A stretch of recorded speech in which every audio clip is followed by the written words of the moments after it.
नमस्कार, news our के खास कार्यक्रम 4 बड़ी खबरों में आपका स्वागत है। मैं हूं आपके साथ तरुणा। आज की पहली बड़ी खबर, तिरुपति मंदिर के प्रसादम में जानवर की चर्बी मिलाने की खबरों के बीच यूपी सरकार ने खाने की दुकानों पर नेम प्लेट यानी दुकानदार का नाम लिखना अनिवार्य कर दिया है। दूसरी बड़ी खबर, आगरा से भाजपा विधायक और पूर्व राज्य मंत्री डॉक्टर GS धर्मेश ने पुलिस पर गंभीर आरोप लगाए हैं। उन्होंने लेटर जारी कर लिखा है कि आगरा पुलिस कमिश्नरेट नहीं बल्कि कमीशन का रेट है।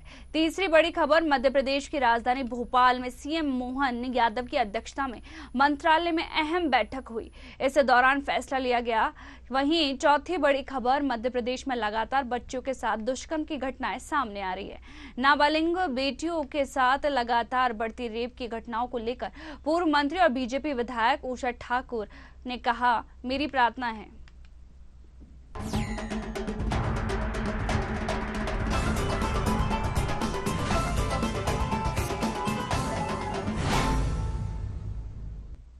तिरुपति मंदिर के प्रसादम में जानवर की चर्बी मिलने की खबरों के बीच यूपी सरकार ने खाने की दुकानों पर नेम प्लेट यानी दुकानदार का नाम लिखना अनिवार्य कर दिया है। CM योगी ने आदेश देते हुए कहा है कि खाने पीने की चीजों में मानव अपशिष्ट मिलाना वित्सव है, यह कतई बर्दाश्त नहीं। ऐसा करने पर कठोर कार्रवाई होगी। जानकारी के मुताबिक योगी ने खाद्य विभाग के साथ बैठक की थी, जिसमें CM ने कहा था कि प्रदेश के सभी होटलों, ढाबों, रेस्टोरेंट की गहन जांच की जाए। हर कर्मचारी का पुलिस वेरिफिकेशन किया जाए। खाने की चीजों की शुद्धता के लिए खाद्य सुरक्षा अधिनियम में आवश्यक संशोधन किए जाए। नए आदेश के मुताबिक खान पान केंद्रों पर संचालक, प्रोपराइटर, मैनेजर का नाम और पता डिस्प्ले करना अनिवार्य होगा। पूरे रेस्टोरेंट में CCTV लगाने होंगे। कर्मचारियों को मास्क, ग्लव्स पहनना जरूरी होगा। वहीं इस खबर पर ज्यादा जानकारी के लिए हमारे साथ लखनऊ से ब्यूरो हेड प्रशांत राव जुड़ गए हैं। प्रशांत, जैसे जब पहले बताया गया था जो रेस्टोरेंट होते थे, ढाबे होते थे, उन पे जो मुस्लिम्स का नाम लिखा होता था, उस पे किया गया था कि आप जो वो हिंदू का नाम डिस्प्ले कर देते, तो उनके मालिकों पर अभी क्या कुछ कार्रवाई की गई है? पहले किया गया था कि वो मुस्लिम होते थे और उस पे हिंदुओं का नाम लिख देते थे। बिल्कुल तरुणा, देखिए जिस तरीके से लगातार जो मिलावटखोरों को लेकर यहाँ पर मुहिम चलाई गई और कई जगह चाहे जूस की दुकानें हो, रोटी हो या दाल हो या अन्य जगह जो मिलावट सामने आई, उसको लेकर उत्तर प्रदेश के मुख्यमंत्री योगी आदित्यनाथ ने बड़ी ही संजीदगी दिखाई है। और कल एक बैठक जो है मुख्यमंत्री आवास पर आहूत हुई, तो उसमें मुख्यमंत्री योगी आदित्यनाथ ने बड़े दिशा निर्देश दिए हैं। उन्होंने कहा है कि खाद्य पदार्थों में मानव अपशिष्ट मिलाना ये है बहुत ही बुरा कृत्य है, और उसके साथ ही यह गैर संवैधानिक होने के साथ गैर कानूनी है। तो ऐसे में इन पर बड़ी कार्रवाई होगी। इसलिए सभी होटल जो मालिक हैं, ढाबा मालिक हैं या फिर रेस्टोरेंट हैं या छोटे भी जहाँ जो छोटे दुकानदार हैं जो खाने पीने की वस्तुएं बेचते हैं, उनको अपने नाम का वहां पर करना होगा, डिस्प्ले करना होगा और इसके साथ ही नेम प्लेट लगाना होगा। और साथ ही होटल का सेफ हो, मैनेजर हो या प्रोपराइटर हो, उनके भी नाम जो है स्पष्ट रूप से लिखे होने चाहिए और इसके साथ ही डिस्प्ले भी होना चाहिए ताकि लोगों को जानकारी हो। और यह भी मुख्यमंत्री योगी आदित्यनाथ ने दिशा निर्देश दिया है कि चाहे वो होटल में कोई भी कर्मचारी हो, सबका पुलिस वेरिफिकेशन होना आवश्यक है। यदि कहीं भी मानव अपशिष्ट या किसी प्रकार की कोई भी कृत्रिम मिलावट की जाती है तो ऐसे होटल संचालकों, ढाबा संचालकों, रेस्टोरेंट संचालकों पर कठोर कार्रवाई की जाएगी। मुख्यमंत्री योगी आदित्यनाथ मिलावटखोरों को लेकर लगातार सत्य दिखाई दे रहे हैं, इसलिए उन्होंने खाद्य विभाग के अधिकारियों को दिशा निर्देश दिया है कि खाने पीने के जो भी प्रतिष्ठान है वहां पर समय समय पर सघन जांच करके जांचा जाए और सुनिश्चित किया जाए कि वहां किसी प्रकार की कोई मिलावट नहीं हो रही है। इसके साथ यह भी जांचा जाए कि जिस के नाम यह होटल है या जो संचालक है उसका नाम वहां डिस्प्ले किया जा रहा है या नहीं। और इसके बाद चाहे होटल के सेफ हो या वेटर हो या अन्य जो कर्मचारी हैं उनका पुलिस वेरिफिकेशन हुआ या नहीं, ये व्यवस्थाएं जो हैं आप सीधे सीधे अधिकारी अपने रूप से देखेंगे और उनको सुनिश्चित करना होगा। अगर कहीं भी शिकायत आती है अधिकारियों के साथ, ऐसे संचालकों पर भी बड़ी कार्रवाई होगी। उत्तर प्रदेश में पहले भी कई ऐसे मामले आए थे जिसमें तमाम जो मिलावटखोरों को पकड़ा गया था और इसके साथ ही धर्म विशेष के लोगों के द्वारा यहाँ पर हिंदू धर्म के लोगों का नाम लिखकर होटल चलाए जा रहे थे, ढाबे चलाए जा रहे थे और वहां अमानवीय कृत्य किए जा रहे थे, जिसमें जो मानव अपशिष्ट हैं वो मिलाए जा रहे थे। और अगर स्पष्ट रूप से बताया जैसे मूत्र है या फिर थूक है या अन्य तरीके की चीजें जो है खाने में मिलाई जा रही थी, जो एक गैर मानवीय होने के साथ ही गैर कानूनी है। लेकिन फिर भी पता नहीं किस मानसिकता के साथ ऐसे जाहिल लोग थे जो इस तरीके के कृत्य कर रहे थे और अनगिनत लोगों को ऐसे भोज्य पदार्थों को उन्होंने परोसा होगा। और इसके साथ ही एक तरीके से देखा जाए कि लोगों की आस्था भी भंग होती है और साथ ही लोगों का विश्वास भी ऐसे लोगों से उठता था।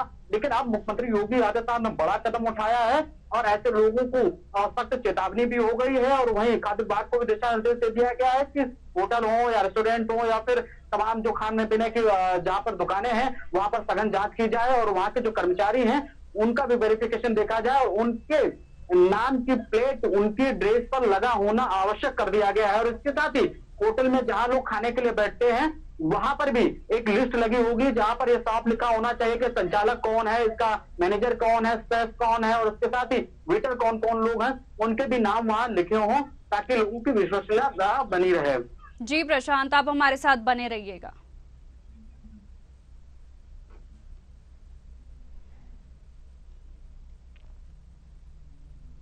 आगरा से भाजपा विधायक और पूर्व राज्य मंत्री डॉक्टर जीएस धर्मेश ने पुलिस पर गंभीर आरोप लगाए। उन्होंने लेटर जारी कर लिखा है कि आगरा पुलिस कमिश्नरेट नहीं बल्कि कमीशन का रेट है। अधिकारी से लेकर पुलिसकर्मी तक मुख्यमंत्री की अपराध के प्रति जीरो टॉलरेंस की नीति को बर्बाद करने में लगे हैं। भूमाफिया और अपराधियों को संरक्षण दिया जा रहा है। वहीं भाजपा विधायक ने कहा है कि छता थाने से 3 लोगों को गिरफ्तारी के बाद छोड़ दिया गया। उनके पास कई साक्ष्य है। इसको लेकर वो जल्द ही सीएम योगी से मुलाकात करेंगे। इस मामले में हमने पुलिस कमिश्नर जो रेवेंद्र गौड़ से बात करने की कोशिश की लेकिन उन्होंने फोन नहीं उठाया। सपा अध्यक्ष अखिलेश यादव ने तंज कसा। उन्होंने लिखा है कि भाजपा राज में कमिश्नरेट दरअसल करप्शन रेट बन गए हैं। कमिश्नरेट वसूली का विकेंद्रीकरण है। पुलिस की लचर पैरवी से अपराधी बरी हो रहे। भाजपा विधायक ने कहा है कि कोर्ट में पुलिस की लचर पैरवी के चलते अपराधी, बलात्कारी और भूमाफिया आए दिन बरी हो रहे। सरकार की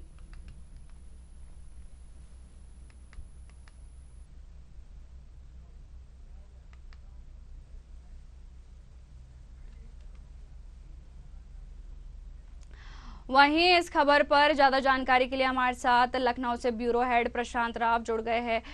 प्रशांत, सरकार की स्वच्छ छवि को खराब हो रही है। यहाँ पर जो इतना बड़ा करप्शन हो रहा है, भ्रष्टाचार हो रहा है, यहाँ पर अखिलेश यादव भी तंज कस रहे कि ये तो करप्शन रेट देखा जा रहा है। बिल्कुल तरुणा, ये देखिए जिस तरीके से मामला सामने नगर में आया है, जो उत्तर प्रदेश सरकार में मंत्री रहे पूर्व मंत्री जीएस धर्मेश ने एक अपना जो है सोशल मीडिया पर पोस्ट जारी किया और इसके साथ ही उन्होंने मुख्यमंत्री योगी आदित्यनाथ को संबोधित करते हुए पत्र लिखने की बात कही है। उसमें आगरा पुलिस कमिश्नरेट के ऊपर तमाम गंभीर आरोप लगे हैं और इन्हीं गंभीर आरोपों के बाद ही सपा सुप्रीमो अखिलेश यादव ने भी जो उत्तर प्रदेश में पुलिस कमिश्नरेट प्रणाली लागू की गई है उस पर भी उन्होंने प्रहार किया है। जीएस धर्मेश उत्तर प्रदेश सरकार में पूर्व राज्य मंत्री रहे हैं और आगरा पुलिस पर तमाम सवाल खड़े किए गए। आगरा पुलिस कमिश्नरेट को उन्होंने कमीशन रेट के नाम से संबोधित करते हुए एक जो है अपनी पोस्ट वायरल की है और इसके साथ ही लेटर वायरल किया है। उससे आप जो है उत्तर प्रदेश सरकार की छवि पर भी कहीं ना कहीं सवालिया निशान खड़े होते हैं।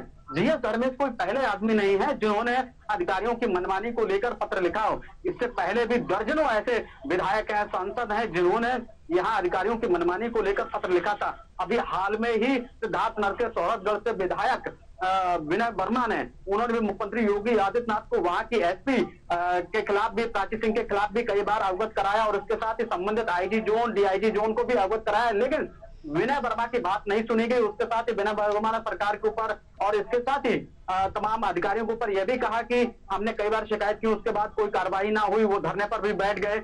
लेकिन हालांकि अपना दल यस के विधायक होने के बावजूद अपना दल यस के जो प्रदेश कार्यकारी प्रदेश अध्यक्ष हैं राजकुमार पाल, उन्होंने पल्ला छुड़ा लिया और इस धरने को व्यक्तिगत बता दिया। लेकिन देखिए कहीं ना कहीं अंदर जो है चाहे जनमानस हो या फिर विधायक हो, सांसद हो, जनप्रतिनिधि हो, उनके अंदर कहीं ना कहीं उबाल यह भी है कि अधिकारी अपनी बात नहीं सुन रहे हैं, क्योंकि जनप्रतिनिधियों की जवाबदेही जो जनता के प्रति होती है उतनी ही जवाबदेही अधिकारियों की होती है। लेकिन जिस तरीके से लगातार जनप्रतिनिधियों की अनदेखी की जा रही है उससे चाहे सत्ता पक्ष के हो चाहे विपक्ष के हो, तमाम जनप्रतिनिधि मुख्यमंत्री योगी आदित्यनाथ को कई बार पत्र लिख चुके हैं। उत्तर प्रदेश के माननीय मुख्यमंत्री को पूरी गंभीरता से मानना होगा कि जो माननीय सदस्य हैं, माननीय जनप्रतिनिधि हैं, उनको भी उसी क्षेत्र में जनता ने चुनकर भेजा है, इसलिए उनकी भी महत्वता स्थानीय शासन को रखनी होगी, उनकी भी बातें सुननी होगी। हालांकि कानून का काम है कि कितना जो है जांच के बाद कार्रवाई होती है, किसी जनप्रतिनिधि के द्वारा कौन सी शिकायत की गई है, उसमें सत्यता कितनी है, ये तो उनको तय करना होता है। लेकिन जिस तरीके से जीएस धर्मेश ने कहा कि कुछ दिन पहले छाता थाना क्षेत्र के अंदर 3 लोगों को पकड़ा गया, फिर उसको छोड़ दिया गया, उनके पास सबूत है, वो मुख्यमंत्री योगी आदित्यनाथ से मिलकर आगरा पुलिस कमिश्नरेट की शिकायत करेंगे और ये पुलिस कमिश्नरेट नहीं बल्कि कमीशन रेट तय करने वाली पुलिस बन गई है। बड़ा सवाल है, उत्तर प्रदेश की जनता देख भी रही है और उत्तर प्रदेश की जनता जान भी रही है। और एक बात महत्वपूर्ण है कि मुख्यमंत्री योगी आदित्यनाथ के जनता दरबार में इतनी भारी संख्या में लोग पहुंच रहे हैं। कई शिकायतकर्ताओं का यह भी कहना है कि कई बार शिकायत करने के बावजूद भी अधिकारी मनमाने ढंग से यहाँ पर जो है शिकायतों का निस्तारण कर देते हैं। अगर कोई भी शिकायत करता है, इसमें अगर कोई जानकारी चाहता है तो उन्हें डराया धमकाया भी जाता है। तो यहाँ अफसरशाही पूरी तरीके से हावी है। अभी हाल में जो है लखनऊ का भी एक केस आया था, यहाँ पर एक मेडिकल माफिया विनोद हॉस्पिटल है, उसकी भी शिकायत यहाँ पीड़ितों ने कई बार डिप्टी सीएम से भी की है और यहाँ के सीएमओ से भी की है और थाने में भी की है, लेकिन अभी तक सुनवाई नहीं हुई है। जांच के नाम पर उन्हें टरकाया जा रहा है। न्यूज आवर के दखल के बाद डिप्टी जो एडिशनल सीएमओ थे, उन्होंने एप्लीकेशन तो जरूर लिया, लेकिन जांच के नाम पर आज तक पुलिस को ये नहीं बताया कि आखिर उस जांच में क्या हुआ है। तो इस तरीके से पूरे प्रदेश का अंदाजा लगाया जा सकता है कि आखिर में प्रदेश में क्या चल रहा है। और कारण यह भी था कि जब 2024 का लोकसभा चुनाव यहाँ पर हुआ, उसके बाद यहाँ पर जो विधायकों के बाद, उसके बाद सांसदों के बाद यहाँ तमाम शिकायतें सामने आई कि स्थानीय प्रशासन की वजह से चुनाव हारना पड़ा। अयोध्या के सांसद लल्लू सिंह ने खुद आरोप लगाया था जिला प्रशासन के ऊपर कि यहाँ पर शासन की मनमाही के चलते यहाँ भारतीय जनता पार्टी हार गई है। तो कोई पहला आरोप नहीं है, कई बार आरोप लग चुके हैं अफसरशाही के ऊपर कि ये लोग जो है उत्तर प्रदेश सरकार में मनमानी कर रहे हैं। ये तो मुख्यमंत्री योगी आदित्यनाथ को गंभीरता से लेना होगा कि भारतीय जनता पार्टी के संगठन की बात सुननी होगी और अपने जनप्रतिनिधियों की बात सुननी होगी, तभी आगे चल के 2027 में आप कमल खिल पाएगा। अभी अगर रिसेंटली में देखा जाए, 2 दिन पहले भी एक भारतीय जनता पार्टी के फतेहपुर के जिला मंत्री ने अपना एक वीडियो वायरल किया। उन्होंने कहा कोतवाल के पास वो एक महिला की शिकायत लेकर गए थे, जहां कोतवाल ने उन्हें अभद्र गालियां दी, बेइज्जती की। उसके बाद उसने आत्महत्या करने की कोशिश भी की, हालांकि हालत नाजुक है। इन सब मामलों से यहाँ के प्रशासन की गंभीरता देखी जा सकती है। आखिर में कौन ऐसे अधिकारी हैं जो मुख्यमंत्री योगी आदित्यनाथ को बरगला रहे हैं, कौन ऐसे अधिकारी हैं जो गलत रिपोर्ट पेश कर रहे हैं। लेकिन मुख्यमंत्री को चाहिए कि ऐसी शिकायतों को गंभीरता से लेते हो, इसमें और ज्यादा संजीदगी से अधिकारियों को जिम्मेदारी तय करने के लिए यहाँ जिम्मेदारी ठहराएं। जी, तमाम जानकारी के लिए आपका बहुत बहुत शुक्रिया प्रशांत।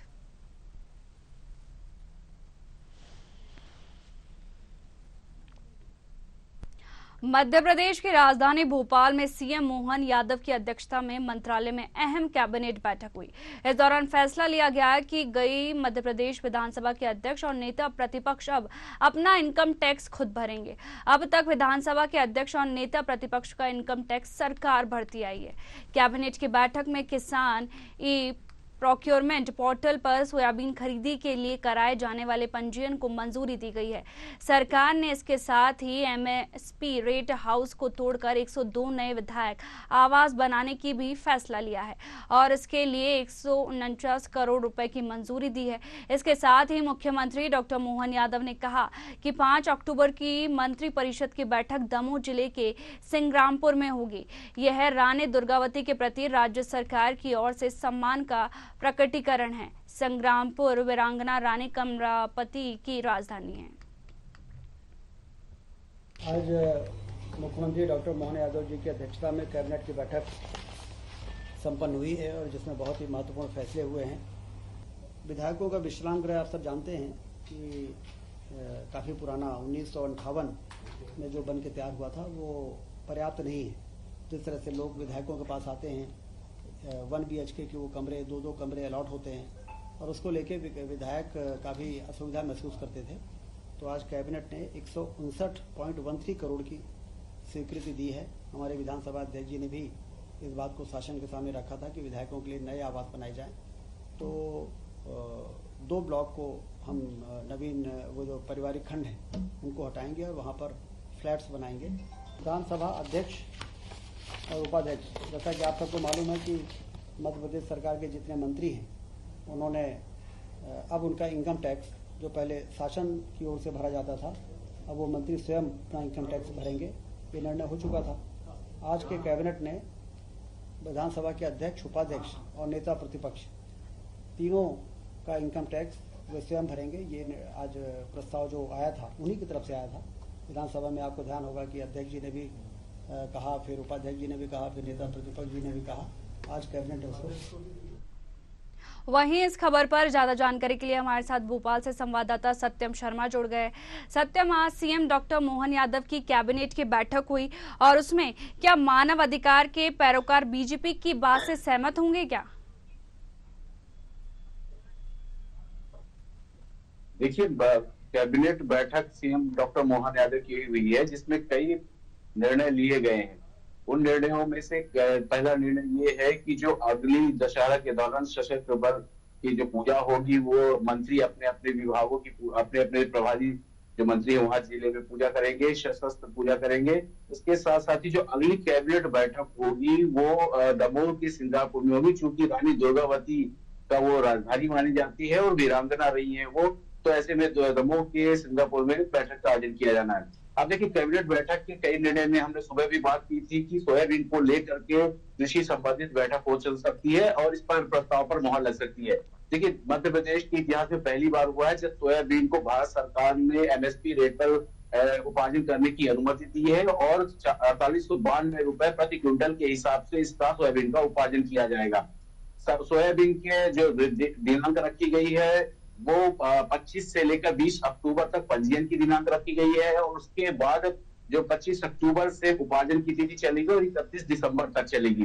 तो ये कृषि से संबंधित जो इस पर है कैबिनेट की मुहर लगी है। इसके साथ साथ ही जो कान्ह नदी है उज्जैन में, जो कान्ह नदी इंदौर की है, वो कहीं ना कहीं क्षिप्रा नदी में जाकर मिलती है। चूंकि सिंहस्थ का आयोजन किया जाना है और ऐसे में माना यह जाता है कि कान्ह नदी का अशुद्ध जल जो क्षिप्रा नदी है उसमें मिलता है, तो क्षिप्रा नदी को भी अशुद्ध कर रहा है। इसलिए कान्ह नदी को डाइवर्ट करने के लिए काम किया जा रहा है, उसको गंभीर नदी के साथ जोड़ा जाएगा। तो डाइवर्ट करके गंभीर नदी से जब कान्ह नदी का पानी जुड़ेगा तो दो फायदे होंगे, एक तो क्षिप्रा नदी से मिलेगी नहीं और दूसरा गंभीर नदी के आगे ऑनवर्ड जो इलाका रहता है वहां पर जो सूखा से प्रभावित रहता है तो वहां भी पानी पहुंचने लगेगा। इसके साथ साथ ही कैबिनेट में अन्य बातों का भी जिक्र किया गया है। ऊर्जा को लेकर बात की गई, जिस तरह से गांधीनगर में गुजरात के कार्यक्रम का आयोजन किया जाएगा, रिन्यूएबल एनर्जी का आयोजन किया गया था, प्रधानमंत्री नरेंद्र मोदी मौजूद थे, तो उन्होंने मध्य प्रदेश के रिन्यूएबल एनर्जी को लेकर काफी सराहना की। चाहे रीवा का सोलर प्लांट हो जिससे दिल्ली की मेट्रो चलती है, या फिर फ्लोटिंग जो ओमकारेश्वर में फ्लोटिंग जो सोलर प्लांट लगाए गए हैं बैक वाटर में, तो उसकी भी काफी सराहना की गई है। और सीएम डॉक्टर मोहन यादव ने भी कहा है कि आगे रिन्यूएबल एनर्जी में 14% की वृद्धि की जाएगी 2 साल के अंदर।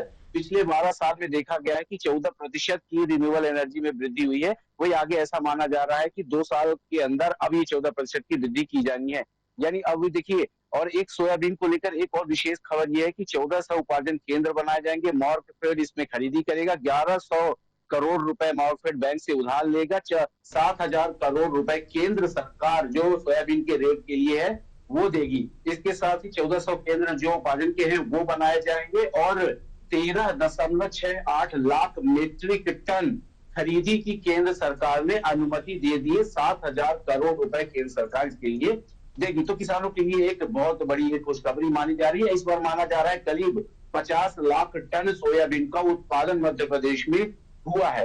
वहीं पर देखिए, और भी कई बातों का जिक्र इसमें किया गया है कि जो विधायक विश्राम गृह हैं, पुराने हो चुकी है और 1959 के बने हुए हैं, तो उनको अब बदला जाएगा। उसको रिनोवेट कर करके 102 फ्लैट जो है तैयार किए जाएंगे, जिनको पूरा सुविधा युक्त रहेगा। 3615 वर्ग फीट में ये प्लॉट रहेंगे। 189 के लगभग इसमें खर्चा आने की बात कही जा रही है।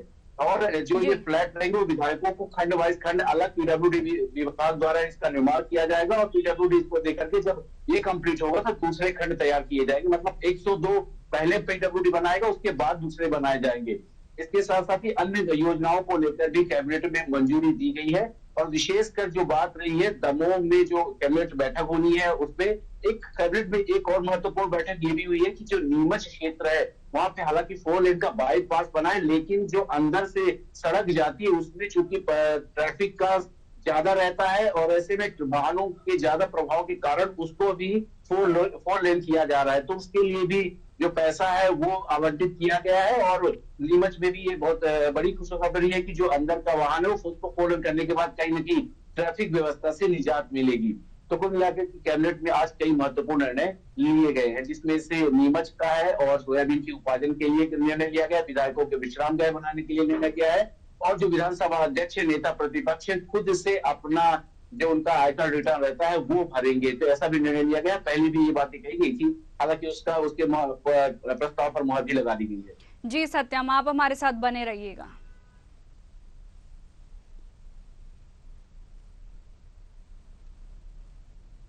मध्य प्रदेश में लगातार बच्चों के साथ दुष्कर्म की घटनाएं सामने आ रही है। नाबालिग बेटियों के साथ लगातार बढ़ती रेप की घटनाओं को लेकर पूर्व मंत्री और बीजेपी विधायक उषा ठाकुर ने कहा, मेरी प्रार्थना है कि ऐसी छोटी बेटियों के रेपिस्टों को सार्वजनिक चौराहा पर फांसी पर लटकाया जाए और उनका अंतिम संस्कार भी नहीं किया जाए। चील कौवे उन्हें नोच नोच कर खाए। वहीं जब ऐसी सजा पाते हुए दूसरे लोग देखेंगे तो छोटी बेटियों की तरफ यह हाथ बढ़ाने की हिम्मत भी नहीं कर पाएंगे। एमपी में फांसी का कानून फिर भी नहीं डर रहे नरपिशाच। विधायक उषा ठाकुर ने ये कहा है। उषा ठाकुर ने कहा है कि एक नरपिशाचों के लिए बार बार मुख्यमंत्री प्रधानमंत्री दोनों से अनुरोध करते हूं कि कठोर कानून तो मध्य प्रदेश ने बना दिया है, इसमें यह प्रावधान है कि फास्ट ट्रैक में मुकदमे चलाकर 30 दिनों में इनको फांसी की सजा दी जाएगी। इसके बावजूद यह डर नहीं रहे तो सिर्फ कानून का भय इनकी दृष्टियों को उखाड़ कर नहीं फेंक सकता। मुझे लगता है कि दंडात्मक प्रक्रिया में कुछ और सुझाव करने होंगे। पिशाची कृत्य है, इससे हमें बचना चाहिए। मेरी तो प्रार्थना है और मैं मातृशक्ति के सतत बेटियां स्कूल कॉलेज की अभियान भी चला रहे हैं कि छोटी बेटियों के बलात्कारियों को, इन नरपिशाचों को फांसी की सजा आप जेल के भीतर मत दीजिए, इनको सार्वजनिक चौराहों पर फांसी पर लटका दीजिए, इनका अंतिम संस्कार भी मत कीजिए, इनको चील कौवे नोच नोच कर खाए। तब शायद इन लोगों में कुछ भय व्याप्त हो कि ये बहुत जघन्य अपराध है और इस प्रकार से अमानवीय कृत्य है, नरपिशाची कृत्य है।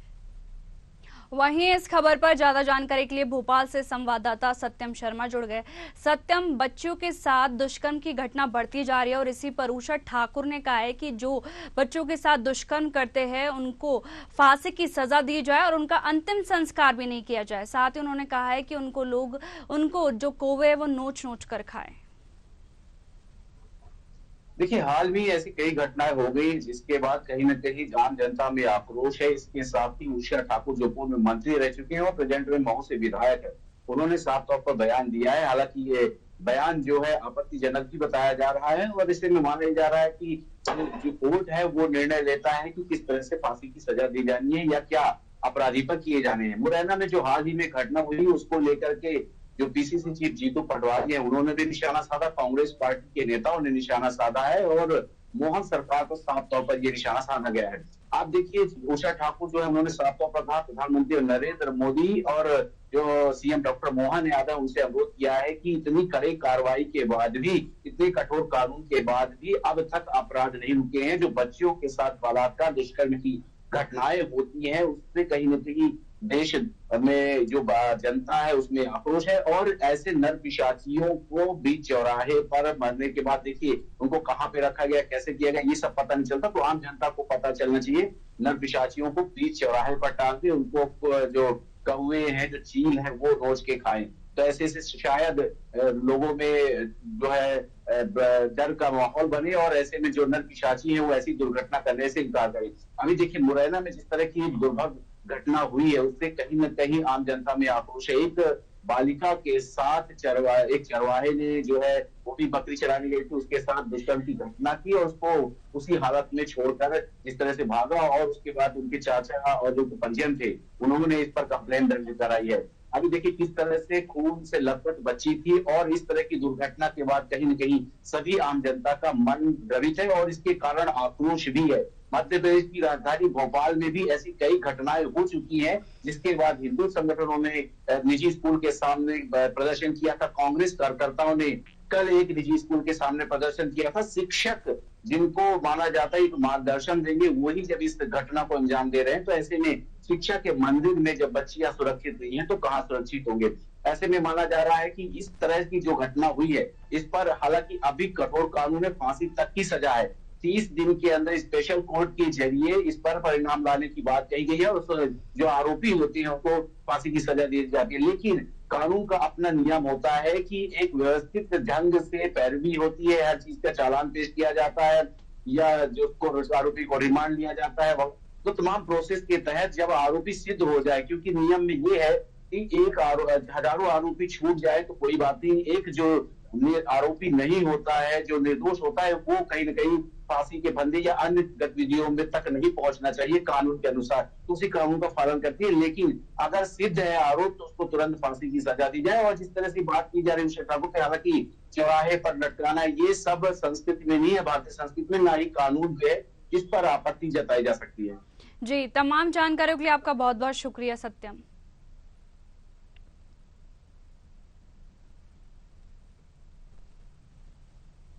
फिलहाल इन 4 बड़ी खबरों में इतना ही। बने रहिए न्यूज़ आवर के साथ। नमस्कार।